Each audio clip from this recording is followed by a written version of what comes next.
प्यारे बच्चों, आज हम आपको बताएंगे वैद्युत विभव।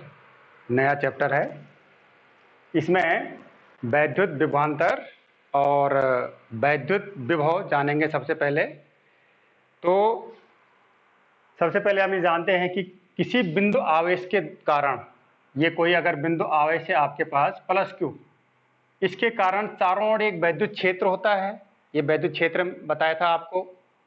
और उस वैद्युत क्षेत्र को, इसके कारण चारों ओर कहीं पर भी वैद्युत क्षेत्र जो है, उस वैद्युत क्षेत्र को दो प्रकार से व्यक्त किया जा सकता है। एक तो किसी बिंदु पर वैद्युत क्षेत्र की तीव्रता के द्वारा, वैद्युत क्षेत्र में स्थित किसी बिंदु पर वैद्युत क्षेत्र की तीव्रता E के द्वारा, विद्युत क्षेत्र की तीव्रता आपको बताई थी पिछले चैप्टर में। और दूसरा, उस बिंदु पर वैद्युत विभव के कारण V से प्रदर्शित करते हैं। देखो E में मैंने एरो बनाया, इसका मतलब ये क्या है? वैद्युत क्षेत्र की तीव्रता, ये सदिश राशि है, सदिश राशि। और V जो होती है ये अदिश राशि होती है, ये अदिश राशि होती है। और इसका मतलब ये है कि ये दोनों ही वैद्युत क्षेत्र के किसी बिंदु के अभिलाक्षणिक गुण है। वैद्युत क्षेत्र की तीव्रता और वैद्युत विभव वैद्युत क्षेत्र के किसी बिंदु की अभिलाक्षणिक गुण है। इसका मतलब यह है कि वैद्युत विभव वह भौतिक राशि है जो हमें किन्हीं दो आवेशित कणों के बीच आवेश प्रवाह की दिशा को बताती है, आवेश प्रवाह की दिशा को प्रकट करती है। हम वैद्युत विभव से ही पता कर सकते हैं। इसमें मैं थोड़ा आपको शॉर्ट में बता दूं कि जैसे ये हमारे पास कोई पॉट है, इसमें हमने कोई जल भरा, पानी भरा, जल। तो ये जल जैसे हम भरते रहेंगे तो यहाँ से इसका ये तल बढ़ता रहेगा और पानी भरते रहेंगे। माना हमने इतना जल भर दिया तो इस समय इसका तल कितना हो गया? यहाँ से यहाँ तक इसका ये तल कहलाएगा। इसको कहते हैं जल तल, इसी को कहते हैं जल का तल, जल भरा है। इसी प्रकार से अगर हमारे पास कोई धातु का टुकड़ा है, लोहे का टुकड़ा हो, एल्यूमिनियम का टुकड़ा हो, किसी भी का धातु का टुकड़ा हो, इसको अगर हम ऊष्मा देते हैं, गर्म करते हैं, यहाँ से हमने ऊष्मा दी, इसको ऊष्मा, चाहे हम यहाँ से ऊष्मा दें, चाहे हम इसको सूर्य की रोशनी में गर्म करें, तो इसका क्या बढ़ता है? इसका भी धीरे धीरे जो हमें दिखाई नहीं देता है, क्या बढ़ता होगा? तल बढ़ता होगा। इसका भी तल बढ़ता होगा। ऊष्मा देने पर इसका तल बढ़ता है। इस तल को कहते हैं, इस तल का नाम है ऊष्मा तल। इस वाले तल का नाम है ऊष्मा तल। ऊष्मा देने पर जो तल बढ़ता है ऊष्मा तल, जल देने पर जो तल बढ़ता है जल तल। और ऊष्मा तल को ही हम ताप कह देते हैं। ऊष्मा तल का दूसरा नाम है ताप। इसका मतलब इसका ताप बढ़ता है, जिसका कि मात्रक डिग्री सेंटीग्रेड या केल्विन में हम प्रदर्शित करते हैं। आगे आएगा अभी प्रसंग। तो ताप कह देते हैं, ऊष्मा तल को ताप कहते हैं, जल तल को जल तल ही कहते हैं। ठीक इसी प्रकार से अगर हमारे पास कोई चालक है, चालक पदार्थ है, इसको हम आवेश देते हैं, ये आवेश दिया हमने, चाहे हम इसको प्लस आवेश देते हैं, चाहे इसको माइनस आवेश देते हैं, तो इसका भी फिर क्या बढ़ेगा? तल बढ़ेगा। इस प्रकार से ये तल बढ़ रहा है, इसका भी क्या बढ़ेगा? तल। और इस तल को हम क्या कहेंगे? हम क्या दिया इसको हमने? आवेश। तो इसको कहेंगे आवेश तल, आवेश तल। और आवेश तल का ही नाम होता है विभव, पोटेंशियल। जिस चैप्टर को हम पढ़ रहे हैं यही वैद्युत विभव कहलाता है। तो इन तीन एग्जाम्पल से आप विभव को अच्छी तरह से समझ जाएंगे। ठीक है, तो आवेश तल को ही हम विभव कहते हैं। अब देखिए, अगर हमारे पास दो आवेशित चालक हैं, एक ये है और एक ये है, लेकिन दोनों का विभव बराबर है। इसका विभव भी V है, इसका विभव भी V है। चाहे आवेश कितना भी हो सकता है, इस पे आवेश कितना भी हो सकता है, इस पे आवेश कितना भी हो सकता है।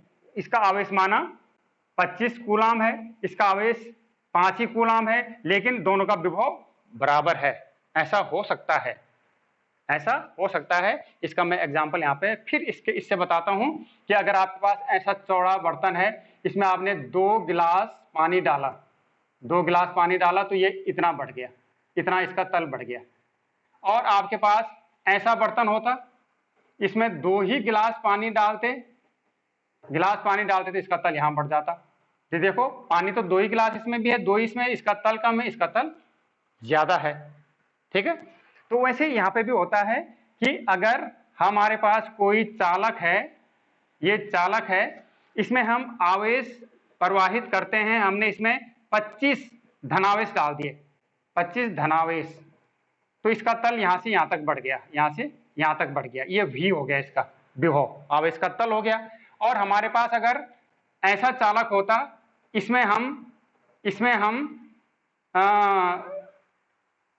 35 धनावेश डाल देते, 35 धनावेश डाल देते तो इसका तल तब भी इतना ही रहता, ये V इसका कम है, ये V2, ये V1, इसका मतलब V2 लेस देन V1, जबकि आवेश ज्यादा है लेकिन विभव कम है, आवेश कम है लेकिन विभव ज्यादा है।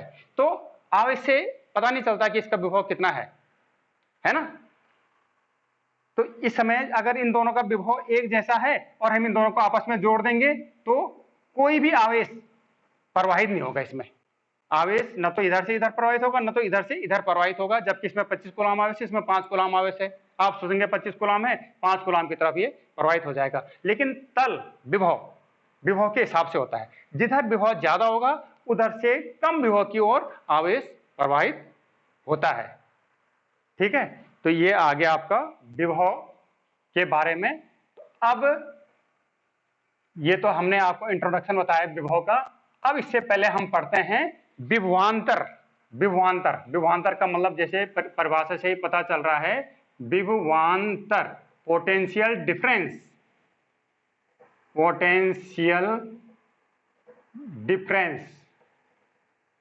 और विभवांतर का मतलब, इसका मतलब 2 बिंदु हैं, 2 बिंदुओं के बीच का अंतर होगा।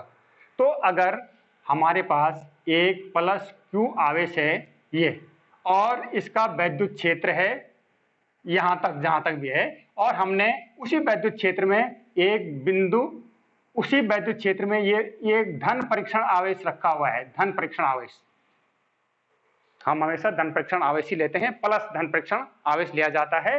ये रखा है तो ये विद्युत इसी के क्षेत्र में रखा हुआ है, तो क्या होगा, ये कुछ दूरी पर रखा हुआ है इससे, तो ये इस पे क्या लगाएगा, प्रतिकर्षण बल लगाएगा। इधर के लिए इस पे प्रतिकर्षण बल लगाएगा, क्योंकि समान आवेश है इस समय। अगर ये माइनस होता तो आकर्षण बल लगाता, मतलब वैद्युत बल लगाएगा इस पे। अब यहाँ पर इसी क्षेत्र में हम 2 बिंदु लेते हैं, एक बिंदु A और एक बिंदु B। अब इस आवेश को यहां से मैं एक लाइन बना देता हूं, ये काल्पनिक लाइन, काल्पनिक रेखा। इस आवेश को यहां पे ले आए और B बिंदु से इस आवेश को, मतलब आवेश को तो इस यहां पर कहीं भी रखने पर इस पर प्रतिकर्षण बल लगेगा। यहाँ B पर भी रखेंगे प्लस Q0 आवेश को, तो इस पे एक प्रतिकर्षण बल लगेगा।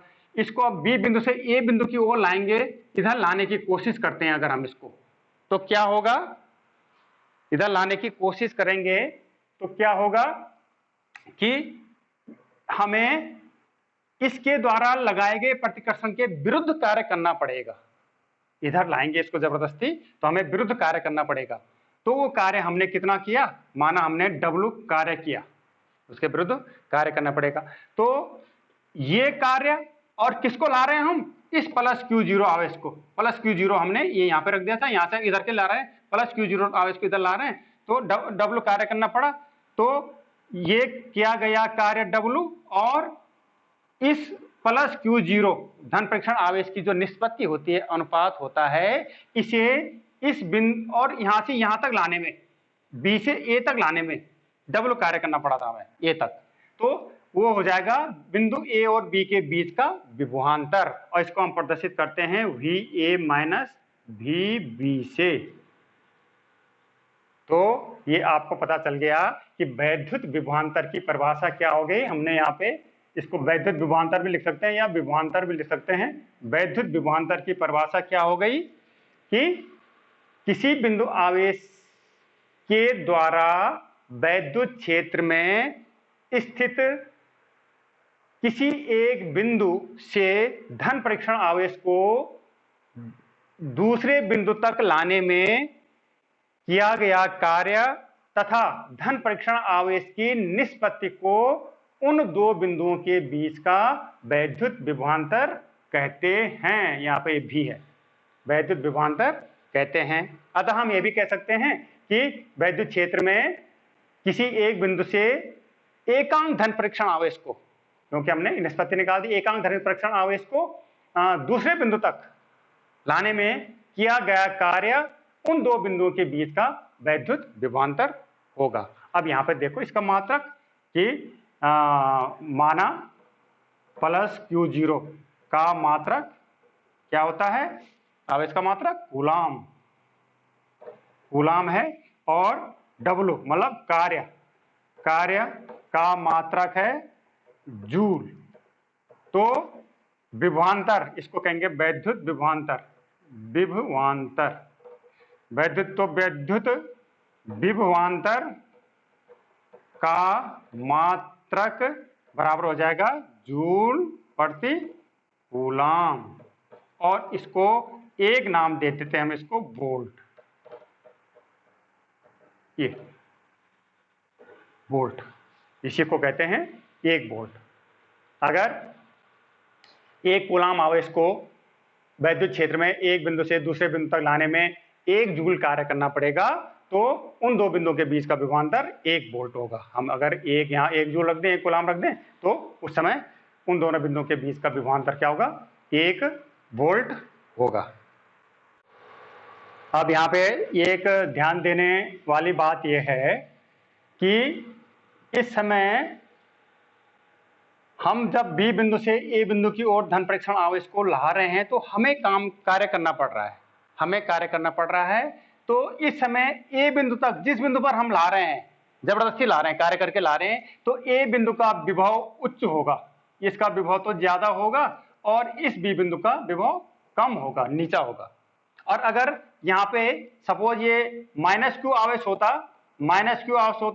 तब क्या होता, धन परीक्षण ही होता। यहाँ पे धन परीक्षण आवेश को हम इधर लाते, तो स्वयं वैद्युत बल इस आवेश को अपनी ओर खींचता, क्योंकि आकर्षण बल लगता। और उस समय जब ये स्वयं, तब कार्य नहीं करना पड़ता, बाह्यकर्ता को कार्य नहीं करना पड़ता, स्वयं ही वैद्युत बल यहाँ पे कार्य कर रहा है, और ये अपने आप ही खींच के आ रहा है। तो उस समय तब क्या हो जाएगा कि बी बिंदु का विभव ऊंचा हो जाएगा, उच्च हो जाएगा, और ए बिंदु का विभव कम हो जाएगा। इसका मतलब यह है कि धन परीक्षण आवेश जो होता है, स्वतंत्र धन परीक्षण आवेश, अगर स्वतंत्र धन परीक्षण, क्या कोई भी स्वतंत्र धन आवेश क्या होता है, उच्च विभव से निम्न विभव की ओर प्रवाहित होता है। ये चीज ध्यान देना, एक ये, और दूसरा स्वतंत्र ऋण आवेश होता, अगर ऋण आवेश निम्न विभव से उच्च विभव की ओर प्रवाहित होता है। ये दो चीजें आपको ध्यान देनी है। अब देखिए यहाँ पे, अब आते हैं हम वैद्युत विभव की ओर, जो चैप्टर भी है वैद्युत विभव। इसी से अभी हमने आपको वैद्युत विभवांतर में बताया कि VA माइनस VB बराबर W/Q0 जूल प्रति कूलाम। ये तो है वैद्युत विभवांतर मतलब दो बिंदुओं के बीच का अंतर, ठीक है। अब यदि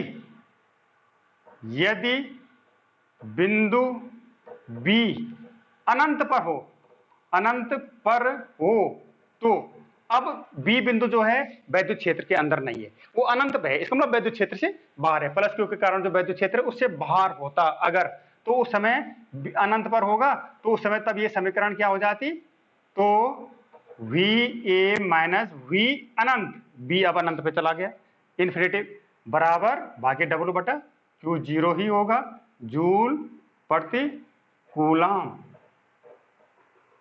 बट अनंत पर वैद्युत विभव शून्य होता है। जब वैद्युत क्षेत्र में है ही नहीं तो वहां पर वैद्युत विभव क्या होगा? शून्य होगा। तो VA-0 इस समीकरण से, यहाँ पे 0 हो गया, VA शून्य होगा, यहाँ पर लिख लो, और V अनंत बराबर हम शून्य रख देंगे। ये तो शून्य बराबर W/Q0। ये वैद्युत विभव की परिभाषा बन रही है वैद्युत विभवांतर की ही परिभाषा से, जूल प्रति कूलाम। मैं बार बार जूल प्रति कूलाम लिख रहा हूं ताकि आपको इसकी यूनिट भी याद रहेगी। और VA, केवल VA बराबर W/Q0 जूल प्रति कूलाम। अब देखिए, ये अगर केवल आपके पास A बच गया, VA बच गया, अब VA का मतलब A बिंदु पर विभव, A बिंदु का विभव, किसी एक बिंदु का विभव निकाल लिया हमने। अब विभवांतर नहीं निकाल रहे हम, अब एक ही बिंदु आ गया हमारे पास, तो किसी एक बिंदु का विभव। तो ये सारी चीजें जो हमने बताई, इससे क्या हमें परिभाषा बन जाएगी कि इसका मतलब इसी वैद्युत विभवांतर की परिभाषा से इसकी परिभाषा भी मिल जाएगी कि वैद्युत क्षेत्र के अंदर स्थित किसी बिंदु पर, जैसे हमने ए बिंदु पर, किसी बिंदु पर विभव अनंत से उस बिंदु तक धन प्रेक्षण आवेश को लाने में किए गए कार्य तथा धन प्रेक्षण आवेश की निष्पत्ति को कहते हैं। धन प्रेक्षण आवेश की निष्पत्ति को कहते हैं। ठीक है, या हम फिर कह सकते हैं कि किसी वैद्युत क्षेत्र में किसी बिंदु पर वैद्युत विभव अनंत से एकांक धन प्रेक्षण आवेश को उस बिंदु तक लाने में किए गए कार्य के बराबर होता है। तो VA बराबर W/Q0, इसका विभव निकल गया हमारा। V को हमने अनंत पे मान दिया, तो किसी भी बिंदु को हम अनंत पे मान के उसका ये विभव निकल जाएगा। इसका मात्रक भी जूल प्रति कूलाम ही आ रहा है, सूत्र भी वही है W/Q0, यहाँ पे भी और यहाँ पे भी देखा आपने W/Q0, लेकिन दोनों W में कोई अंतर है।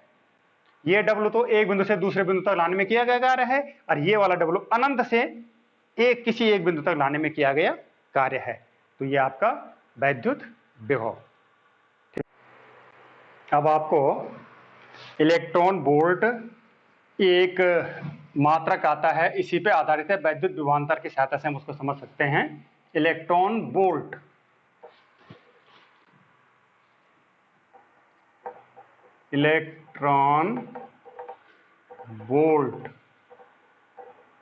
ये इलेक्ट्रॉन वोल्ट जो है ये कार्य अथवा ऊर्जा का एक छोटा सा मात्रक है। वैसे तो कार्य और ऊर्जा का मात्रक क्या होता है? जूल होता है। कार्य का मात्रक भी जूल, ऊर्जा का मात्रक भी जूल होता है, ये बड़ा मात्रक है। लेकिन अगर एक छोटा सा मात्रक है इलेक्ट्रॉन वोल्ट, इसी का, और इन दोनों में संबंध भी बता सकते हैं, हम आपको बताएंगे जूल और इलेक्ट्रॉन वोल्ट में संबंध। तो मैंने क्या बताया कि कार्य और ऊर्जा का ये एक मात्रक है और जिसका प्रयोग परमाणु भौतिकी में होता है, एटॉमिक फिजिक्स में इसका यूज होता है इलेक्ट्रॉन वोल्ट का। तो देखिए इलेक्ट्रॉन वोल्ट क्या होता है कि अगर ये दो बिंदु, जैसे विभवांतर में हमको दो बिंदु बताया था, किसी वैद्युत क्षेत्र में दो बिंदु है, तो एक इलेक्ट्रॉन को वैद्युत क्षेत्र में एक बिंदु से दूसरे बिंदु तक, चाहे इधर से इधर चाहे इधर से इधर, इलेक्ट्रॉन को एक इलेक्ट्रॉन को वैद्युत क्षेत्र में एक बिंदु से दूसरे बिंदु तक ले जाने में किया गया कार्य के बराबर होता है, जबकि दोनों बिंदुओं के बीच का विभवांतर 1 वोल्ट हो। यह ध्यान देने वाली बात है। इन दोनों बिंदुओं के बीच का विभवांतर कितना है? V बराबर है 1 वोल्ट। और जब 1 वोल्ट है तब हम एक इलेक्ट्रॉन को उठा के यहां से यहां तक ले जा रहे हैं। जैसे वैद्युत विभवांतर की परिभाषा में हम क्या ला रहे थे? आवेश को ला रहे थे एक बिंदु से दूसरे बिंदु तक। यहाँ पर हम इलेक्ट्रॉन पे तो आवेश ही है, एक इलेक्ट्रॉन को यहां से उठा के यहां ला रहे हैं, चाहे यहां से उठा के यहां ला रहे हैं। तो जितना हमें कार्य करना पड़ेगा उस कार्य को ही एक इलेक्ट्रॉन वोल्ट कहते हैं, उस ऊर्जा को ही एक इलेक्ट्रॉन वोल्ट कहते हैं। दूसरे शब्दों में हम ये कह सकते हैं कि किसी इलेक्ट्रॉन द्वारा अर्जित गतिज ऊर्जा, अगर हमारे पास ये कोई विभवांतर है ए बिंदु और बी बिंदु, इन दोनों के बीच हमने विभवांतर कितना लगा दिया? V लगा दिया। विभवांतर का मतलब समझ गया आप? कि माना इसका विभव है कुछ भी है 25 वोल्ट और इसका विभव है 24 वोल्ट, तो विभवांतर कितना हो गया 1 वोल्ट। हमने कितना विभवांतर लगा दिया 1 वोल्ट, तो 25-24 की जगह आप 2 और 1 कह सकते हैं, दो तब भी विभवांतर कितना हो गया 1 वोल्ट। चाहे इसको आप 100 कहें, इसको 99 कहें, तब भी विभवांतर कितना हो गया 1 वोल्ट। मतलब विभवांतर 1 वोल्ट होना चाहिए, दोनों बिंदुओं के बीच का विभवांतर 1 वोल्ट है। उस समय अगर यहाँ पे हम कोई इलेक्ट्रॉन रख दें तो ये इलेक्ट्रॉन क्या होगा, ये इलेक्ट्रॉन इसको ऊर्जा मिलेगी, गतिज ऊर्जा मिलेगी। अगर इधर धनावेश है इधर ऋणावेश है तो इलेक्ट्रॉन क्या होगा धनावेश की ओर दौड़ेगा, और दौड़ेगा तो इसको एनर्जी अर्जित करेगा, ये एनर्जी अर्जित करेगा। तो कितनी गतिज ऊर्जा मिलेगी इसको, 1 इलेक्ट्रॉन वोल्ट की गतिज ऊर्जा इसको मिलेगी, वही गतिज ऊर्जा 1 इलेक्ट्रॉन वोल्ट कहलाती है। तो क्या बन गई परिभाषा कि किसी इलेक्ट्रॉन द्वारा अर्जित ऊर्जा जबकि उस इलेक्ट्रॉन को एक वोल्ट के विद्युत विभवांतर में रखा गया हो, उस ऊर्जा को क्या कहेंगे 1 इलेक्ट्रॉन वोल्ट कहते हैं। अब 1 इलेक्ट्रॉन वोल्ट का हम मान निकाल सकते हैं यहाँ से। 1 इलेक्ट्रॉन वोल्ट बराबर, जैसे विद्युत विभवांतर की परिभाषा में आपको बताया कि VA माइनस VB बराबर, या हाँ VA माइनस VB बराबर बताया था W/Q0। ये वही चीज यहाँ पे आ गई, ये प्लस Q आवेश रखा हुआ था, यहाँ पे A बिंदु था, यहाँ पे B बिंदु था, ये यहाँ से धन परीक्षण आवेश Q0 को यहाँ तक ला रहे थे, ये बता दिया था आपको। यहाँ से W इक्वल टू कितना हो जाएगा, कार्य बराबर हो जाएगा Q0 into VA minus VB। अब यहाँ पे परिभाषा के अनुसार, इलेक्ट्रॉन वोल्ट की परिभाषा के अनुसार इफ VA माइनस VB बराबर कितना 1 वोल्ट, मतलब दोनों के बीच का विभवांतर कितना होना चाहिए 1 वोल्ट, इसकी परिभाषा में बताया अभी। और Q0 बराबर किसको ला रहे हैं हम, 1 इलेक्ट्रॉन को ला रहे हैं, 1 इलेक्ट्रॉन। अरे 1 इलेक्ट्रॉन पे कितना आवेश होता है 1.6 इंटू 10⁻⁹ कूलाम आवेश होता है। ये Q का मान आ गया, ये Q का मान इतना हो गया और VA माइनस VB का मान इतना हो गया, तो हम इसको रखेंगे तो W बराबर हो जाएगा 1.6 इंटू 10⁻⁹ कूलाम इंटू ये क्या हो गया 1 वोल्ट, और बराबर इससे 1 को मल्टीप्लाई करेंगे तो 1.6 इंटू 10⁻⁹ कूलाम इंटू वोल्ट ये, और बराबर 1.6 into 10⁻⁹ joule, coulomb into volt होता है जूल। तो ये W, और इसी W को हम क्या कह रहे हैं इलेक्ट्रॉन वोल्ट कह रहे हैं, इसी कार्य को तो इलेक्ट्रॉन वोल्ट कह रहे हैं। तो हमारे पास इसका मतलब ये संबंध आगे देखो, 1 इलेक्ट्रॉन वोल्ट को हम ऐसे प्रदर्शित करते हैं, E छोटा V बड़ा, 1 इलेक्ट्रॉन वोल्ट बराबर 1.6 इंटू 10⁻⁹ जूल, दोनों में ये संबंध होता है, मतलब मात्रक तो उसी का है। तो ठीक उसी प्रकार से जैसे अगर हमें पता है मीटर किसका मात्रक होता है लंबाई का, और सेंटीमीटर किसका मात्रक होता है लंबाई का, दोनों में क्या संबंध है कि 1 मीटर बराबर 100 सेंटीमीटर। वैसे ही EV इलेक्ट्रॉन वोल्ट किसका मात्रक होता है कार्य का या ऊर्जा का, जूल किसका मात्रक होता है कार्य का या जूल ऊर्जा का, दोनों में क्या संबंध है कि 1 इलेक्ट्रॉन वोल्ट बराबर 1.6 इंटू 10⁻⁹ जूल। तो आज का ये टॉपिक पूरा हुआ, आशा है आपको समझ में आया होगा, अपनी टिप्पणी से भी अवगत कराएं, और चैनल को सब्सक्राइब कर चैनल से जुड़े रहें ताकि भविष्य में और भी इम्पोर्टेंट टॉपिक आप तक शेयर कर सकूं। धन्यवाद।